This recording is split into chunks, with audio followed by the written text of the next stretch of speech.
Cicin Wijaya. Dan saya Betty. Adanya? Ada siapa namanya deh? Pak siapa tadi Pak? Cicin. Pak Cicin. Ko Cicin ya? Ko Cicin, apa sih makna Imlek dari Ko Cicin sendiri? Imlek ini ada beberapa makna.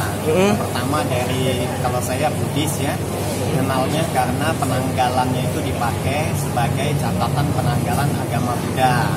Itu yang pertama. Kalau yang lain sih mungkin mengingat musim peralihan musim dan sebagainya. Juga kita mengingat ada hari besar agama Buddha, akan datangnya lahirnya Buddha Maitreya. Bagi kami Imlek itu merupakan ya dasar.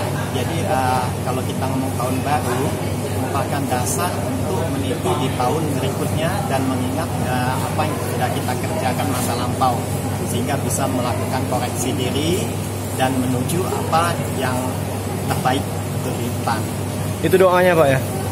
Kalau kita doanya ya yang pasti umat Buddha itu selalu berdoa semoga semua makhluk hidup berbahagia. Jadi bukan untuk pribadi ataupun keluarga sendiri saja. Selama tahun ke depan Pak? Kalau kita doanya terutama khusus tahun ini ke depan, tetapi ya intinya adalah universal.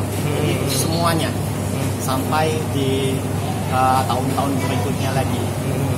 Pak boleh tahu sendiri Pak, ceritakan dikit Pak ritual persembahan untuk dewa-dewa itu Pak, apa saja yang dilakukan itu Pak? Pertama membakar dupa itu, selanjutnya gitu Pak. Jadi sebelum melakukan ritual Imlek sendiri, kemarin itu kita sudah melakukan ritual tutup tahun.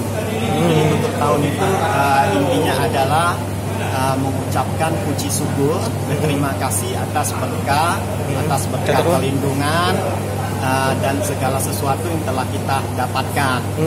Dan semalam kita melakukan ritualnya itu pertama adalah untuk menyambut tahun baru. Kalau ritualnya sendiri, kita biasanya kalau umat Buddha adalah memuja kepada Tuhan Yang Maha Esa dulu, baru dengan dewa-dewi. Kalau kemarin itu kita sembahyang juga dengan leluhur. Bentuk doanya apa? Enggak. Prosesi yang dibakar seperti dupa, terus apalagi itu nama-namanya Pak? Yang di kelenteng ini, yang pertama itu kepada Divang Siangti. Kita percaya itu adalah Tuhannya di dalam agama Buddha di sini, merupakan pencipta langit dan bumi. Itu yang di depan tadi. Nah selanjutnya yang di sini ada Mahjo, Togen San Semu. Lalu berikutnya Kwan Sein Pusat. Selanjutnya lagi adalah Buddha Gotama, Buddha Maitreya, Kwan Kong, Pausung Tati, Jin Kwan Yang Yang dengan Yenlo. Lalu ada lagi Dewa Macan di sana. Oke siap, makasih Pak. Ya. Mari.